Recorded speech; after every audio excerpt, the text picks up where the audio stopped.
Good morning, everyone. Thank you so much for joining me this morning. My name is Janine McGowan, and I design cross-stitch under the name The Blue Flower.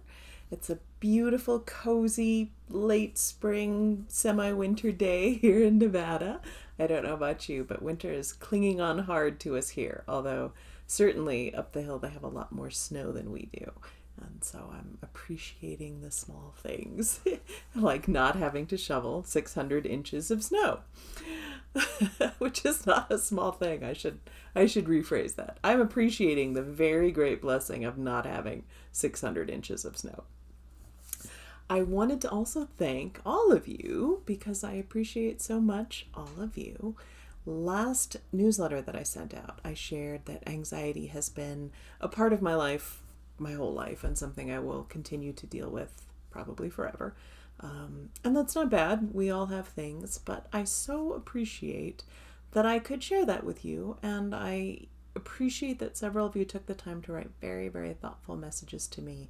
It means a lot. And for those of you who didn't, that I so appreciate that you're a safe space that I could share that with. I hope all of us have that. I think as humans, we need community, and we need layers of community. You know, the very, very close friendships, the very close relationships that we have, all the way out to the random people who enjoy the same hobby that we do and that chat with us on Saturday mornings. So I hope for all of you that you have that and that you can maybe reach out to some of your community or be the one who supports it. I think we need an ecosystem of relationships and support for each other for whatever we're going through at any given time. So I thank you so much for being part of the ecosystem and allowing me to be part of yours. I really appreciate it.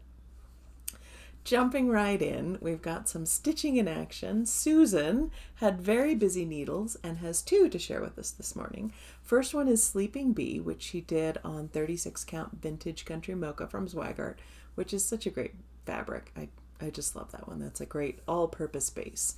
She used the called for threads and did a beautiful finish here. Both of these were framed by her local Michaels in Alberta. She also did Quilting Bee, and I love particularly her finish. This one she did on 36 count sheep straw from R&R using the called fors, and she added, in addition to her great finishing around, she added this piece of black lace from her late mother-in-law, Dr. Mary Wong of Hong Kong. And I love that something traveled around the world to be included in her stitching. I think that's absolutely in keeping with the traditions of stitching. And certainly if we look at old samplers, a lot of the supplies may have come from quite far away, or a lot of the motifs may be representing people and relationships that are physically far distant. So I really love that that's included. She also mentioned that the lace looks a bit like an old wrought iron garden gate, and I absolutely agree. So now I really want to chart a morning sampler with a sort of lacy garden gate in front. Maybe we'll get that on the list. So thank you so much for sharing those, Susan. Next up, Rebecca has stitched the first 3 months of Greyhound year. These are stitched in honor of her late Greyhound, Seamus. So she used Cast Iron Skillet from Gentle Art and Thundercloud from Classic Colorworks for his colors. And then she added a rabbit into each one of the designs, either through a little rabbit button or through a stitched rabbit with that wonderful fluffy tail. I love these. She used Storm Clouds for January, Blush for February, and Stormy Night for March. Those are all 25 count Zweigart Luganas. So Rebecca, you absolutely get the Drunk with Power Award this week, and excellent, excellent work. Thank you so much for sharing that. What I'm stitching. Personal stitching. I've been able to spend some time on the DMC Greyhound sampler. Here's the, oops, if I can get this without reflecting off of one of the lights. This is the original here. You can see very elaborate medieval style border. And I've been debating about whether I want to include pictures, stitched representations of our dogs in the middle or just their names, and I haven't decided yet. So I've just been working on the border. I've come around to about here on this side. So past the second Greyhound, about to turn the corner. And I have also been drunk with power, using completely different colors.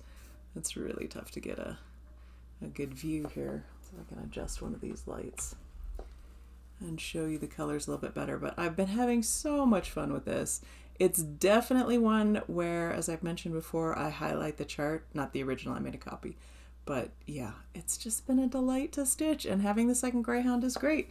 I'm about to turn the corner here, so this piece is about as big as it's going to get, the cardboard holding it. So yeah, it's been a real treat to get to work on that one some more. I'm loving it. Now, stash spotlight. Market continues to have an impact on my stash. So I'm going to show a few more things that I picked up in Nashville. The first one is this Dirty Annie's we met on the internet. And I'm going to stitch this to put in my husband's office. I love the way that it looks like old typewriter, for those of you who remember, typewriter like keys, although given that it's the internet, it's probably referencing old screens. But my husband and I actually did meet on the internet back in the day before that was very common. So it'll be a quick little stitch for him and something fun for his office. Next one, this is Hedge Hugs from the Elegant Thread. I'm having a really tough time getting these. Okay, there we go. So you can see the hedgehog, just a cute little stitch with the heart on his face and the little quills around the edge. What a fun one. All right, ink circles had 2 on my wish list this year. First one, It Takes All Sorts. We've had discussions in the past about how much I love black licorice, so this one is for me, for sure. And then here's another one, 5 o'clock. I don't drink very much. I take a lot of medication, and especially when I'm traveling, drinking tends to give me a headache, but I really love a beautifully crafted cocktail. So as a special treat, I will have something where someone has made their own syrups and muddled things. And so this 5 o'clock is just super fun. I love all the little motifs on that one. Next up, I think Steph was thinking of me, Armchair Ornithologist, and I love this one so much because it is so me, sitting in my chair in my house, looking out the window, trying to spot all the different birds. I think when my husband asks what I want for my birthday this year, I might actually request a pair of binoculars because so often I would love to see just a little bit better. And especially when they're out a little further away, it would be nice to get a close look. So look at this. Of course, wonderful motifs as we expect from Steph. I spot some birds that I recognize and some that I need to look up, but there you go. And I love the little kitty. Oh, sorry, there we go. Kitty sitting on the edge of the chair. That's just perfection. Finally, one of my favorites from Nashville this year, and a designer I hadn't seen at Nashville before, but I have purchased from before.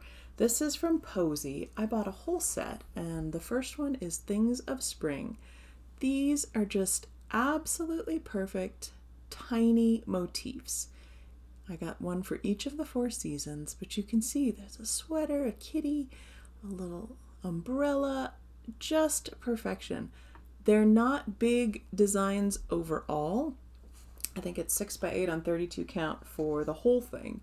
And so each design is very tiny, but I love them. Here is Things of Summer. Let's get a good, with the bees and the nice little straw handbag and the wreath, just gorgeous little snippets. Got Things of Autumn. Here we go. That sweater is to die for.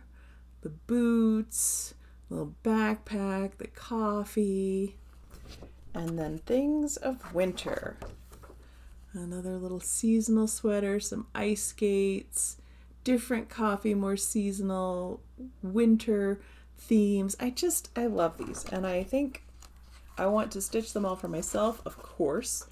And I think sometimes when you need a small in a hurry or a little ornament, something like this is great because you could pull out a little motif or a couple of motifs and in no time at all have something beautiful and tiny whipped up. So that's my stash spotlight. On to the world around. This past, about a week ago, I think, I was walking the dogs and I spotted a new to us bird. I think just because we've had so much water through here that our marshes are a little bit more marshy than usual. And so for the first time, I saw a northern shoveler duck, or pair of northern shoveler ducks. You can tell why they're called shovelers, because that beak is extra long and shovel-shaped. They're dabbling ducks, which means they could theoretically, turn tip up and just have their hindquarters waving while they nibble along the bottom of the marshy areas. Northern shovelers, I understand, tend not to do so much true dabbling, but they sort of swim and keep their beak open on the surface of the water and just sort of hoover their way along. One of the sources I was looking up said that you can see whole flocks of them doing this sort of hoovering action along the surface of the water. They have not just this unusually large beak, and it definitely stands out, especially if you see them among other ducks, as I did. But it has little appendages on the edge, like little filters, almost like some kinds of whales and filter feeders, so that they can swoosh the water through and keep everything that they want to eat, which in the winter is seeds and plants, and in the summer, crustaceans, mollusks, small aquatic animals, pretty much omnivores. So they're really, really lovely. And I have to say, they stood out. Even from far away, it was one of those occasions where I was wishing I had some binoculars on the dog walk. So maybe after my birthday, I'll have some binoculars to take with me and I can get a closer look. Northern shoveler ducks, for any of you who see them. Questions. Last week's question was your favorite market release, and I want to thank all of you very much for contributing to my wish list with all of those great suggestions. I really appreciate it. Question this week is whether you have any particular spring traditions, be it spring cleaning or a holiday that happens in the spring. I know Ramadan's going on now. We're coming up on Easter. We've just had St. Patrick's Day. One of my sisters-in-law is very good about having a lot of traditions around holidays. That's not something I'm as good at, but I so appreciate that she does that very well.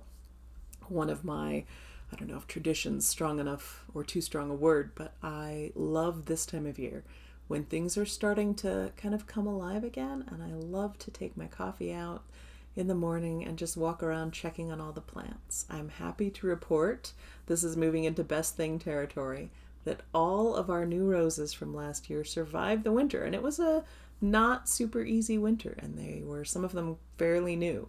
So they all made it. They're all starting to perk up and send out new growth. I'm really surprised at some of the things that did make it that I didn't expect to. Our parsley, for some reason, never died. So, yeah. Anyway, that's my tradition as far as spring goes, just every day watching and enjoying the coming of spring. Giveaway. Last video, we had this great design from Drawn Thread. I my needle ply. There's the big design and there's the smaller companion that goes with it. The keyword was needle, and the winner is Mir Pack. So Mir, drop me a message with your mailing address and I will send that off to you. This week, giveaway, Heartstring Samplery, the Small Samplings book. So for everybody who's looked at beautiful samplers and thought, gosh, that's amazing, but I don't know that I want to do something that big, here you go. A book of lots of lovely little designs. Aren't those fun? Ooh.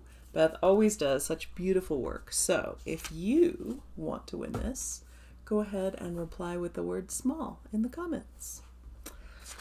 On to announcements. I don't have much to report this time. I have one summer release coming back from framing. You've seen a little teaser of it in the video, and maybe in the next video, or I'm sorry, in the newsletter, maybe next video we'll do a full sneak peek before it gets officially released.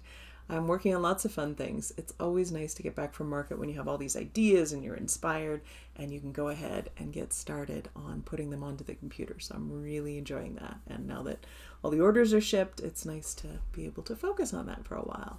So I'm going to do that this weekend, maybe some more work on the Greyhound sampler. I hope you are having a lovely weekend. We've got a nice long puppy video at the end, and I look forward to seeing you again in 2 weeks. Have a lovely day. Bye.